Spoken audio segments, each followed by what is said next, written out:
आप देख रहे हैं डार्क साइड, एक और हॉरर स्टोरी के साथ। अगर आपको लगता है कि हाईवे सिर्फ सफर के लिए होते हैं, तो आप गलत हैं।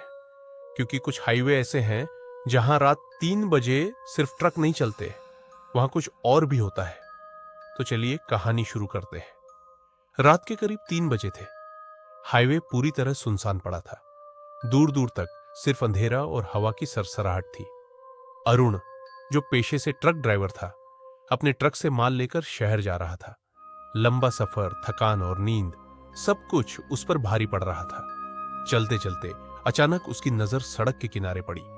वहां एक औरत खड़ी थी, सफेद साड़ी में, बिखरे बाल, चेहरा अंधेरे में ढका हुआ। उसने हाथ उठाकर इशारा किया। अरुण को हैरानी हुई कि इतनी रात को कोई औरत यहां कैसे हो सकती है। लेकिन दया आ गई और उसने ट्रक रोक दिया। औरत बिना कुछ बोले ट्रक में चढ़ गई। पूरा रास्ता उसने सिर झुकाए चुपचाप बैठकर तय किया। अरुण ने उससे 2-3 बार पूछा, कहां जाना है बहन जी? पर कोई जवाब नहीं आया। करीब आधे घंटे बाद अरुण ने रियर व्यू मिरर में देखा और उसका खून जम गया। आईने में उस औरत की परछाई दिख ही नहीं रही थी। अरुण ने कांपते हाथों से ट्रक रोकने की कोशिश की और घबराकर उसकी ओर देखा।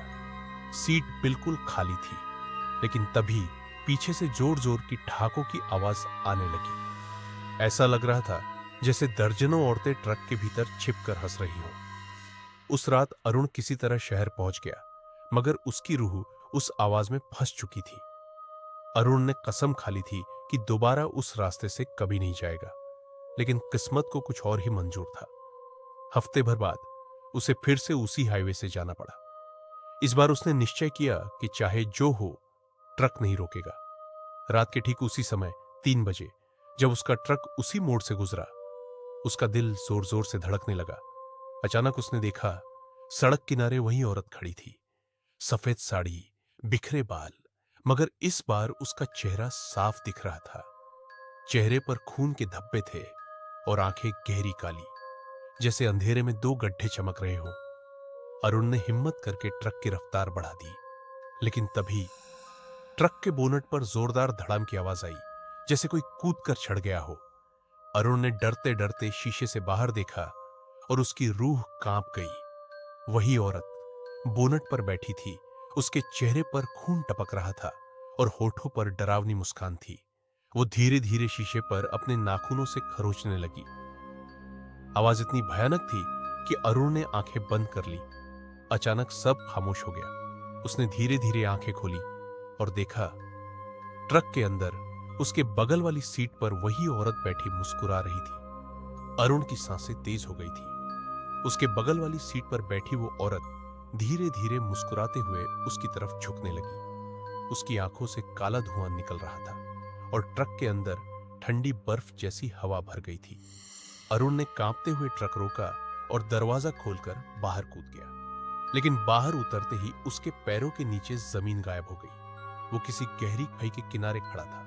उसने पीछे मुड़कर देखा, ट्रक गायब था, सड़क भी नहीं थी, सिर्फ काला जंगल और सन्नाटा। अचानक चारों तरफ वही औरतें खड़ी हो गई, सफेद कपड़े, बिखरे बाल, सबकी आंखें एक साथ उस पर टिकी हुई। वो एक स्वर में बोलने लगी, तूने हमें रास्ता दिया, अब तू भी हमारे साथ यही रहेगा। अरुण चीखते हुए भागा, लेकिन जितना भागता उतना ही उसी जगह लौट आता, जैसे पूरा जंगल एक भयानक जाल हो।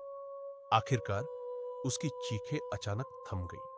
सुबह जब कुछ और ड्राइवर उस हाईवे से गुजरे, तो उन्होंने देखा, सड़क किनारे अरुण का ट्रक खड़ा था, इंजन बंद, दरवाजा खुला हुआ, लेकिन अरुण कहीं नहीं था। कहते हैं आज भी जो ड्राइवर रात 3 बजे उस मोड़ से गुजरते हैं, तो ट्रक के शीशे में उन्हें अरुण का चेहरा दिखता है, पीछे वाली सीट पर बैठे हुए और उसके बगल में सफेद साड़ी वाली वो औरत। दोस्तों, अगर आपको ये डरावनी कहानी पसंद आई हो, तो चैनल डार्क साइड को सब्सक्राइब जरूर करिएगा, क्योंकि अगली बार हम लाएंगे इससे भी खौफनाक कहानी।